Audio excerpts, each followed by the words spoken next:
Bismillahirrahmanirrahim. Assalamualaikum warahmatullahi wabarakatuh. Alhamdulillah. Alhamdulillahilladzi allafa baina qulubina fa asbahna bi ni'matihi ikhwana. Asyhadu an la ilaha illallah wahdahu la syarika lah wa asyhadu anna Muhammadan abduhu wa rasuluhu la nabiyya ba'da.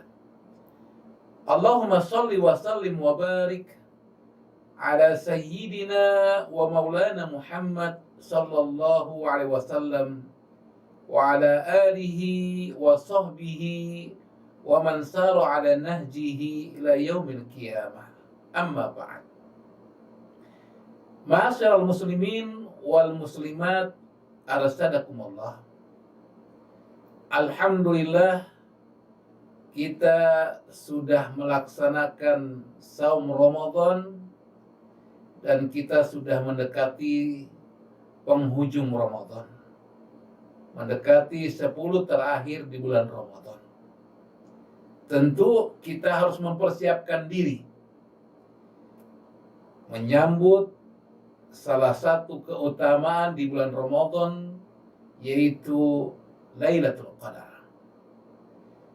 Insya Allah pada kesempatan kali ini kita akan membahas satu tema yang berjudul Meraih Lailatul Qadar bersama keluarga. Ma'asyiral muslimin rahimakumullah. Dalam pembahasan tema ini, saya menggunakan dua kitab sebagai referensi. Yang pertama adalah Indahnya Ramadan di Rumah Kita, karya dari Dr. Akom Ridho. Kalau bahasa Arabnya, Buyutuna fi Ramadan. Kemudian yang kedua adalah kitab yang berjudul Misteri Lailatul Qadar, karya Abu Ibrahim Al-Maqdisi. Dengan dua kitab inilah kemudian saya susun materi untuk sama-sama kita kaji, sama-sama kita pelajari. Mudah-mudahan i'dad persiapan kita sekarang dengan mempelajari ilmu tentang bagaimana menggapai meraih Lailatul Qadar bersama keluarga bisa kita laksanakan. Ma'asyiral muslimin rahimakumullah. Adapun sandaran dari tema yang kita bahas ini adalah sebuah hadis sahih yang diriwayatkan oleh Aisyah radhiyallahu anha, ibunda ummahatul mukminin, ya, yang merupakan istri Rasulullah yang tercinta setelah wafatnya Khadijah Al-Kubra radhiyallahu anhuma. Aisyah berkata, qalat, kana Rasulullah sallallahu alaihi wasallam idza dakhala al-'asr. Adalah Rasulullah sallallahu alaihi wasallam ketika memasuki 10 terakhir di bulan Ramadan, yang dilakukan yang pertama adalah ahyal lail, yaitu menghidupkan malam. Kemudian yang kedua adalah wa aiqadha ahlah, yaitu membangunkan keluarganya. Yang ketiga adalah wajad, yaitu bersungguh-sungguh dalam beribadah kepada Allah Subhanahu wa ta'ala. Dan yang keempat adalah wasadda mi'zar, yaitu mengencangkan sarung. Ini adalah nanti kita akan jelaskan tentang pembahasan pengertian dari 4 poin ini. Ma'asyiral muslimin rahimakumullah. Sebelum kita bahas tentang hadis ini, maka yang perlu kita ingat bahwa kita diperintahkan untuk menjaga keluarga kita dari api neraka. Jadi para laki-laki, para bapak, para ayah, ingat Tugas kita adalah kita diperintahkan untuk menjaga keluarga kita dari api neraka. Sebagaimana Allah Subhanahu wa taala menegaskan dalam surat Tahrim ayat yang ke-6. Ya ayyuhalladzina amanu qu anfusakum wa ahlikum nara. Wahai orang-orang yang beriman, peliharalah dirimu, jagalah dirimu dan keluargamu dari api neraka. Para ahli tafsir menjelaskan bahwa kalimat ku anfusakum ada dua pengertian. Ada yang mengatakan anfusakum adalah diri orang itu sendiri. Ada yang mengartikan ku anfusakum adalah diri dan orang-orang yang dekat dengan dirinya sebagai tanggung jawab terhadap keluarganya.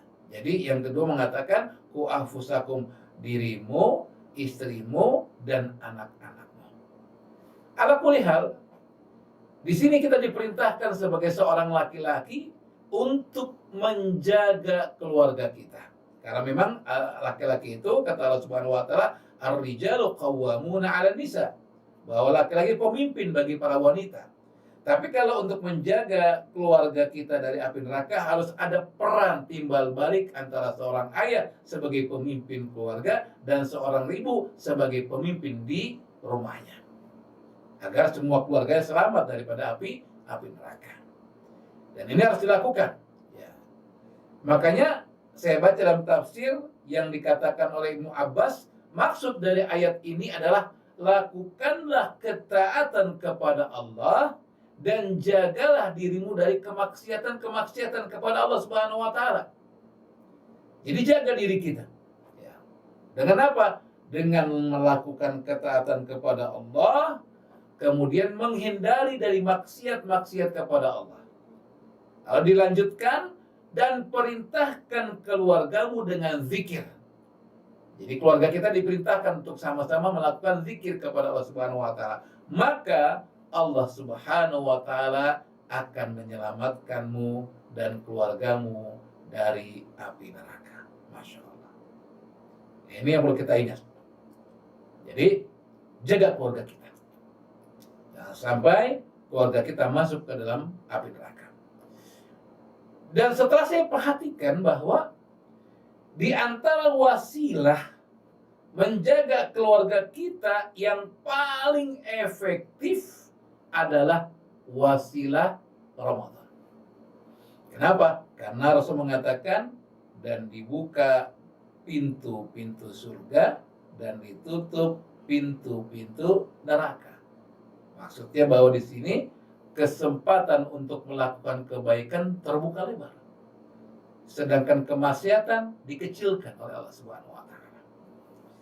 Nah, jadi wasilah yang paling efektif untuk menjaga keluarga kita dari api neraka adalah wasilah Ramadan. Dan di Ramadan ada wasilah terbaiknya lagi. Apa itu? Lailatul Qadar. Ini malam yang luar biasa. Malam yang sangat dinanti-nanti oleh orang-orang yang beriman agar bisa memperoleh keutamaannya. Di antara ulama ada yang mengatakan bahwa Lailatul Qadar adalah malam yang sangat bernilai. Kenapa bisa bernilai? Coba hitung. Ya, kita hitung. Ya, coba kita berhitung sejenak. Ya. Kalau yang kita pahami dari ayat Al-Quran dikatakan bahwa Lailatul Qadar nilainya setara dengan, ada yang mengatakan 1000 bulan. Ya, padahal sebetulnya lebih dari 1000 bulan. Khairun min alfis syahr. Lebih baik daripada 1000 bulan. Tapi kalau kita main hitung-hitungan sekarang, taruhlah nilainya 1000 bulan. Ya, minimal ya. Nah, jadi ketika kita mengetahui tentang nilainya setara dengan 1000 bulan, kita ingat satu poin ini.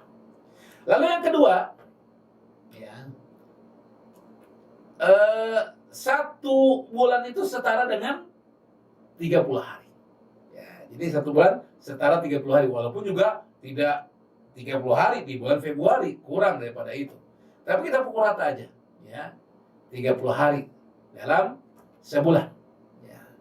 Lalu kemudian, ya, kata Rasulullah, satu kali amalan kebajikan yang dilakukan seorang hamba akan dilipat gandakan oleh Allah Subhanahu wa taala. Kita ambil yang minimalnya. Berapa kali? Minimal dilipat gandakan 10 kali. Nah, dari sini kita bisa menyimpulkan kenapa dianggap sebagai bernilai. Berarti bagaimana caranya kita tahu bahwa itu sangat bernilai? Ya tadi. Ya. Apa itu? 1000 dikali 30 dikali 10. Ya. Maka totalnya berapa? Setelah dihitung menggunakan kalkulator, maka kalau dengan persentase itu jumlahnya hampir 300.000%. 300.000%. Bayangkan. Jadi ketika kita mengamalkan satu amalan dikali 300.000%. Baca Quran dikali 300.000%. Infak dikali 300.000%. Apalagi? Sholat dikali 300.000%. Dikali. Inilah kelipatan yang didapatkan oleh seorang hamba ketika dia melaksanakan satu ibadah di Lailatul Qadar. Nah, ini luar biasa. Oleh karena itu, bagaimana kita jaga keluarga kita di Ramadan ini, wabil khusus lagi ketika mencari, menggapai, meraih Lailatul Qadar bersama keluarga kita. Ma'asyiral muslimin rahimakumullah. Sekarang kita masuk pada penjelasan hadis yang tadi kita bacakan, yaitu dari Aisyah radhiyallahu anha. Kita mulai dengan kalimat idza dakhalal asr. Di dalam penjelasan syarah hadisnya, yaitu fil asril awakhir min Ramadan. Jadi 10 terakhir di bulan Ramadan. Ya, ini maksud ketika masuk di hari yang 10. Ya. Kemudian kita masuk apa yang dilakukan Rasulullah ketika itu, ahyal lail, yaitu menghidupkan malam. Ya. Dihidupkan malamnya. Bahkan di riwayat dalam sebuah hadis dikatakan Rasul ibadah sejak sholat Isya sampai menjelang subuh. Dihidupkan. Begadang. Ya.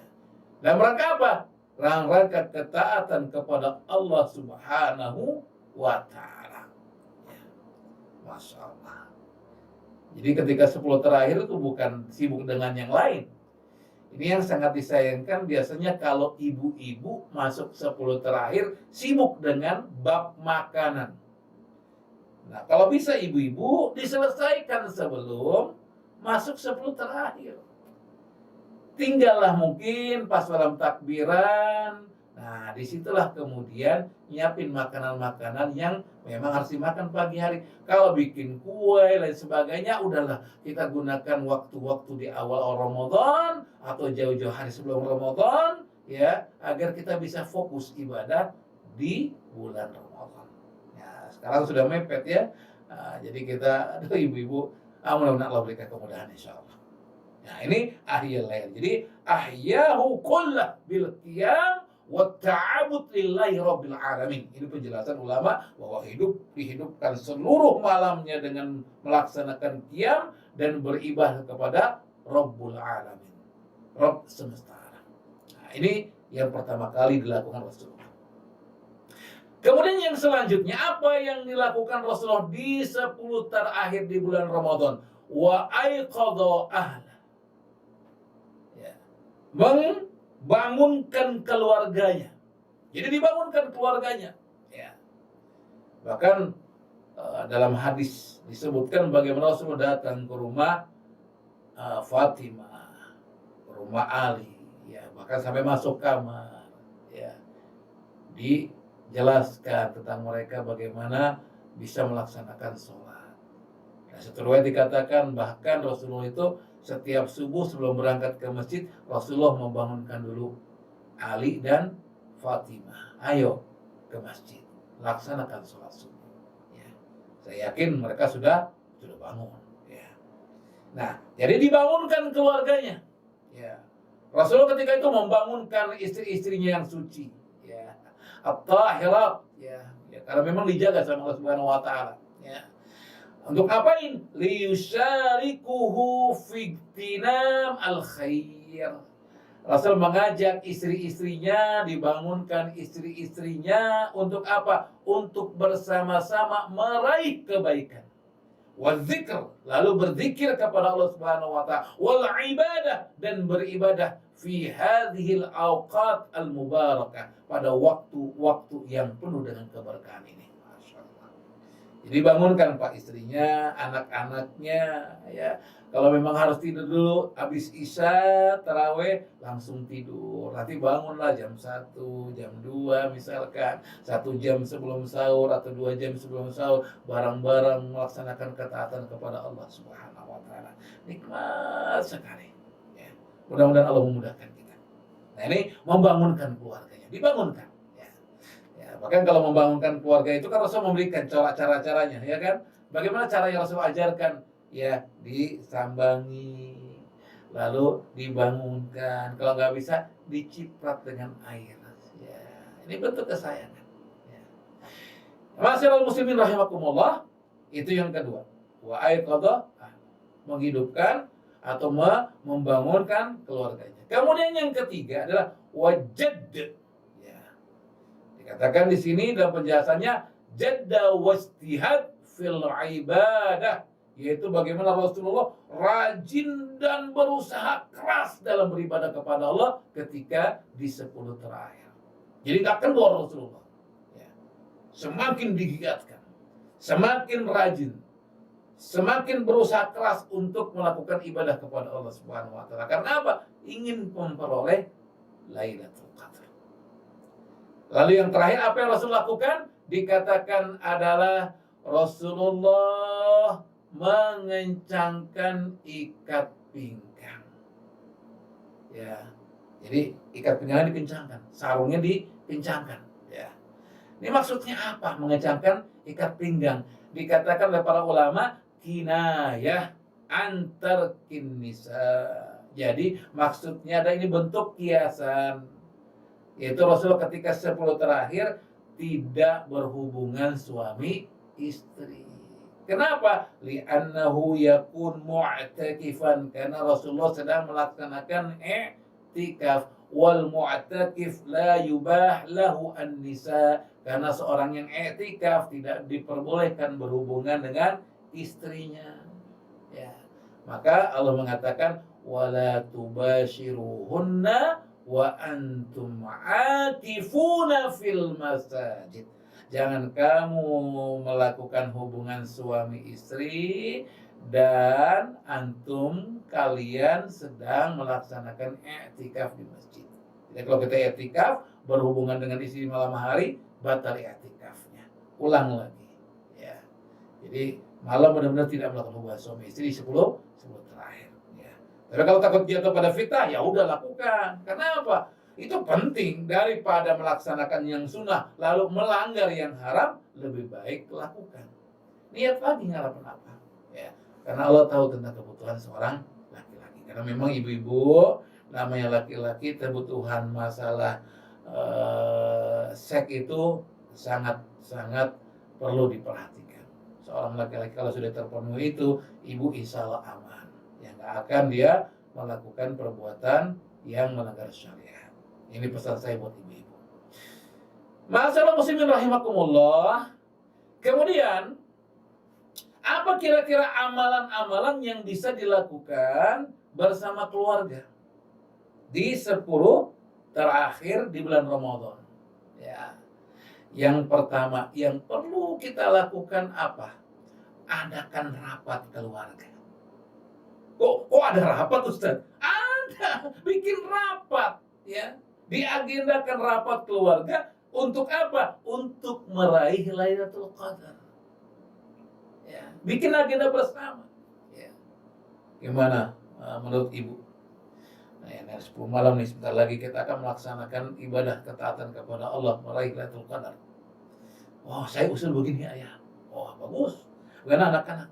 Kita tanya semua anak-anak kita, apalagi kalau anak-anak kita sudah besar. Biar apa? Biar saling membantu dalam menghidupkan malam di rumah. Ya. Karena memang sebetulnya melaksanakan yang bentuk sunnah kayak begini, ya, dengan kondisi COVID ini lebih baik di rumah. Ya. Di masjid kalau aman ya silakan. Tapi kalau nggak aman, ya di rumah lebih aula. Ya. Jadikan satu ruangan di rumah untuk apa? Untuk dijadikan sebagai tempat ibadah. Nah, jadi poin pertamanya apa? Adakan rapat keluarga, ya, untuk menentukan amalan-amalan apa, agenda-agenda bersama yang akan dilakukan, yang dengannya akan memperoleh meraih Lailatul Qadar. Ya. Kemudian apa yang kita lakukan selanjutnya? Bikin program. Misalkan mengerjakan sholat malam atau tahajud bersama-sama. Ya. Nah, dalam bab ini ya saya sarankan kepada jamaah, bapak dan ibu-ibu, tolong laksanakan tarawih dulu di masjid. Kalau memang saat itu bisa sholat di masjid, ya. Kalau nggak di rumah, ahsan, dua-duanya baik, insya Allah. Kalau misalkan saya kan bisa di masjid karena memang di pesantren, ya. Di masjid laksanakan sampai selesai, ya. Bukan 8 rakaat ngambil, tapi sampai selesai. Lebih afdol. Kenapa? Karena Rasulullah mengatakan dalam sebuah hadisnya bahwa kalau ada orang melaksanakan sholat tarawih bersama imam sampai dengan selesai, nilainya bagaikan menghidupkan ibadah semalam suntuk. Masya Allah. Saya yakin kita nggak mampu. Kita nggak mampu. Kenapa? Dari sejak Isya sampai subuh, azan subuh berkumandang sudah selesai. Susah. Nah, ini kesempatan, ya. Laksanakan sholat tarawih bersama imam sampai witir, maka nilainya sama dengan melaksanakan ibadah semalam suntuk. Nah, malam memang lagi, laksanakan dua sampai waktu menjelang untuk melakukan sahur. Ya, jadi bikin program mengerjakan sholat tahajud, sholat malam, ya. Bapak mimpin. Kalau bapak misalkan hafalannya cuma sedikit, boleh. Bisa, mumpung ada waktu, beli Al-Quran yang bisa dipasang di depan. Ya, para ulama memperbolehkan bab ini. Jadi jangan ragu-ragu, tidak apa-apa membaca Al-Quran. Ya, kalau memang tidak punya, ya udah beli ambil mushaf pegang, boleh. Ya, tapi jangan banyak bergerak. Diusahakan ya mushafnya aman, ya, jangan sampai buka lagi gitu, ya. Jadi buka satu halaman selesai, ya. Nah, itu yang diajarkan para ulama dan itu diperbolehkan. Nah, ini agenda yang kedua. Adapun agenda yang ketiga yang bisa kita laksanakan dengan keluarga, memperbanyak membaca Al-Quran. Bikin target, ya. Ya, target. Nih 10 terakhir ini harus lebih baik baca Qur'annya dibandingkan 20 pertama. Ya, dibikin program. Ya. Sehingga kalau bisa ya khatam, minimal khatam. Kalau bisa 2 kali dibuat jadwal. Ya, diagendakan. Ya, untuk melaksanakan ketaatan kepada Allah, memperbanyak membaca Al-Quran. Ingat ya bahwa dalam sebuah hadis yang bisa memberikan syafaat itu sebagaimana yang diriwayatkan oleh Aisyah, ibunda Aisyah, bahwa Rasulullah itu luar biasa memberikan, bahwa di antara syafaat yang akan diberikan oleh Allah Subhanahu wa taala adalah ketika orang itu rajin membaca Al-Qur'an. Ya. Jadi kayak begitu. Nah, jadi membaca Al-Qur'an luar biasa. Bahkan Aisyah juga mengatakan bahwa aku tidak melihat Rasulullah SAW membaca Al-Quran atau sholat sepanjang malam sampai pagi selain di bulan Ramadan. Masya Allah. Nah, bikin kenapa-napa lah, nanti pagi-pagi tidur, ya. Jadi malamnya jadi ya kayak kalong gitu, ya. Bolehlah untuk 10 terakhir. Ini kan nggak setiap hari. Ini hanya di 10 terakhir di bulan Ramadan. Ya, nanti tidur siang cukup, siapkan lagi untuk apa? Untuk malam begadang lagi. Lalu kemudian apa amalannya kita laksanakan selanjutnya? Ya bisa dibikin acara seperti yang disebutkan oleh para ulama, memperbanyak sedekah. Sedekah sekarang kan nggak mesti datang ke orang miskin, ya kan? Ada lembaga yang bisa membantu seperti HI, ya. Nah, bagi saudara-saudara yang ada di Australia, silakan salurkan dananya melalui HI. Ya. Kalau yang di Indonesia bisa menyalurkan dana melalui Easy. Ya. Silakan. Ya. Karena memang dua lembaga ini bisa membantu kita. Dan insya Allah pencatatannya rapi, laporannya jelas, kemudian sasaran yang ditargetkan untuk mendapatkan bantuan juga memang terlaporkan dengan baik, insya Allah. Saya sudah terlibat dengan lembaga ini sudah cukup lama, sejak tahun 2005 sampai sekarang ini.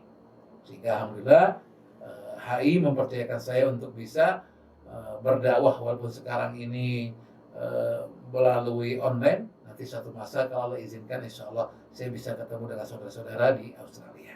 Amin ya rabbal alamin. Kemudian apa setelah memperbanyak sedekah? Ya, oh iya, ada satu hadis yang saya lupa menyampaikan bahwa di bulan Ramadan itu, masya Allah, Rasulullah itu dikatakan sebagai seorang hamba yang dermawan. Ya. Terkenal kedermawanannya. Ya. Paling dermawan dikatakan. Padahal itu di luar Ramadan.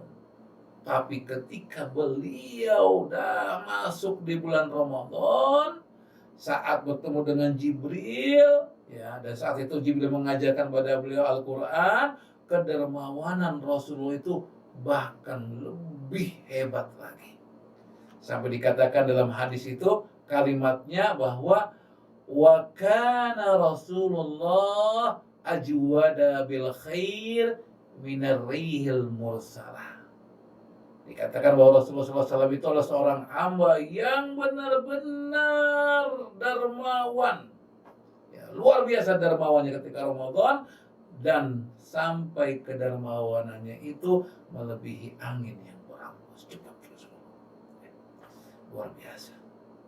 Ya, memang kalau dibahasakan bahwa antara Rasulullah, jangan Rasulullah ya, dengan sahabat, dengan tabi'in, dengan tabi'in, dan dibandingkan dengan kita, itu perbedaannya cuma sedikit. Ya, cuma sedikit. Ya, kalau mereka sedikit-sedikit infak, kita sedikit infak. Mereka sedikit-sedikit sholat, kita sedikit sholat. Mereka sedikit-sedikit berjuang, kita sedikit berjuang. Bedanya cuma sedikit. Ya. Semoga kita bisa mengikuti mereka. Amin ya rabbal alamin. Ya. Kemudian yang kelima, apa yang kita lakukan? Yaitu memperbanyak zikir hati dan zikir lisan. Nah, ini penting sekali. Ya. Jadi bukan hanya di hati aja. Boleh, ya di hati juga boleh.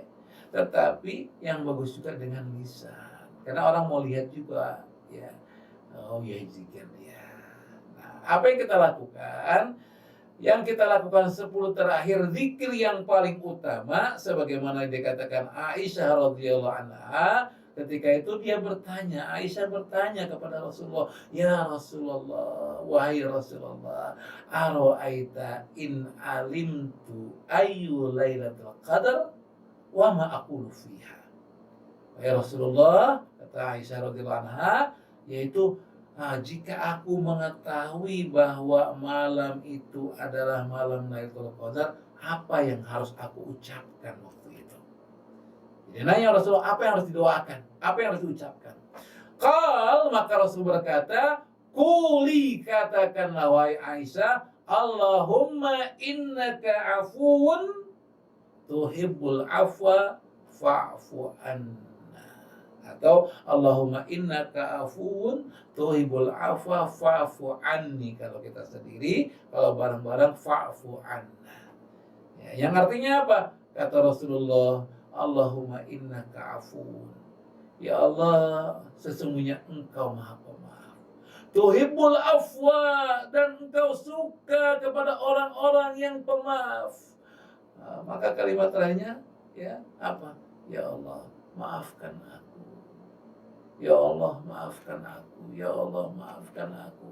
Ya, fa'fu anni, fa'fu anni. Kita ucap ulang kalimat ini karena apa? Dengan kalimat yang kita bacakan ini, dengan zikir yang kita ucapkan ini, maka insya Allah kita akan diampuni dosa-dosa kita. Maka kata Rasul dalam sebuah hadisnya bahwa ketika orang-orang masuk di bulan Ramadan, dia ibadah dengan benar, diniatkan karena Allah, berharap pahala dari Allah, maka dia bagaikan seorang bayi yang baru dilahirkan.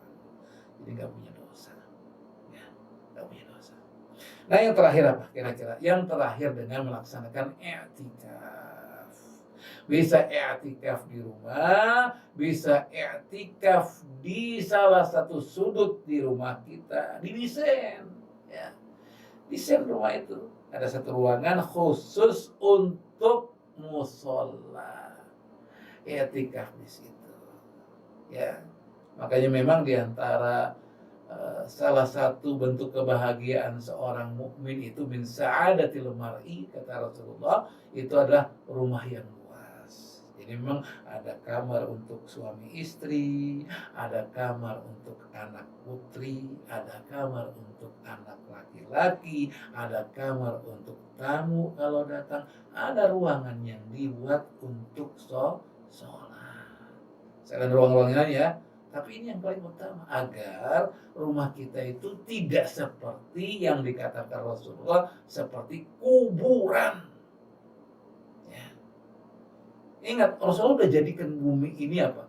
Sebagai masjidan wa tahuran, kata Rasulullah. Wa ju'ilat liyal ardu masjidan wa tahuran. Telah dijadikan bagiku, kata Rasulullah, yaitu Allah telah memberikan keistimewaan kepada Rasulullah apa? Bumi ini sebagai tempat sujud dan juga keadaan yang bersih. Ya, rumah kita pasti bersih. Nah, jadikan ruangan di rumah kita untuk beribadah kepada Allah. Jangan sampai rumah kita itu menjadi kuburan. Kita melaksanakan sholat di masjid yang wajib, yang sunnah, baca Quran di masjid, sedekah di masjid. Sampai rumah nggak melaksanakan itu, nggak benar. Jadi kalau bisa sholat sunnah di rumah. Ya, kecuali memang ada agenda keluar ya udah nggak bisa ke rumah ya. Tapi usahakan di rumah. Tilawah di rumah. Ya. Sedekah, sediakan satu tempat khusus untuk keluarga setiap hari infak. Luar biasa. Ini pernah saya lakukan ketika saya di Amerika. Itu dari tahun 2018 Januari sampai dengan Januari 2020. Nah, di antara pertengahan itu ada sekitar setahun lah kurang lebih, saya menghidupkan satu kebiasaan di tengah-tengah jamaah muslimin Indonesia di New York, di Masjid Al-Hikmah, untuk berinfak dengan satu kotak yang kita buat bisa masuk di 1 sen, 5 sen, 10 sen, 25 sen paling besar. Ruang yang bisa dimasukkannya isi gitu. Tapi Masya Allah luar biasa. Ini dalam rangka apa? Dalam rangka untuk mendapatkan doa para malaikat. Karena ada sebuah hadis Rasulullah, malaikat itu udah doa malaikat turun. Ya. Ngapain? Doain orang di pagi hari. Apa yang didoakan? Ya Allah, berilah pengganti bagi orang yang berinfak pada hari ini. Lalu kemudian yang satu mengatakan, ya Allah, tahan, hancurkan orang-orang yang pelit berinfak pada hari ini. Nah, maka dengan uang walaupun hanya 1 sen, ya kalau di Amerika itu atau di Indonesia dengan satu potongan lembar 500 rupiah, ya. Kalau nggak punya 500, 200 rupiah. Kalau nggak punya 200, 100 rupiah, walaupun susah nyarinya sekarang. Masukkan tiap hari agar dapat malaikat, ya, doa malaikat, ya Allah berilah pengganti bagi orang-orang yang berinfak pada hari ini. Terakhir, ingat ya, jangan sampai kita diharamkan untuk mendapatkan Lailatul Qadar. Jangan sampai. Karena Rasul mengatakan, man hurima khairaha faqad hurim. Barang siapa yang diharamkan dari memperoleh kebaikan di dalam Lailatul Qadar, maka dia akan luput dari seluruh kebaikan. Alhamdulillah. Ya, semoga kita tidak termasuk di antara orang-orang yang diharamkan oleh Allah Subhanahu wa taala untuk mendapatkan Lailatul Qadar. Wallahu a'lam bishawab. Mungkin ini saja yang bisa saya sampaikan pada kesempatan kali ini. Mohon maaf bila ada kata-kata yang salah yang saya ucapkan dan menyinggung perasaan Bapak dan Ibu. Saya minta maaf sebesar-besarnya. Tapi kalau ada kebenaran, semua berasal dari Allah Subhanahu wa taala. Aku qouli hadza. Assalamualaikum warahmatullahi wabarakatuh.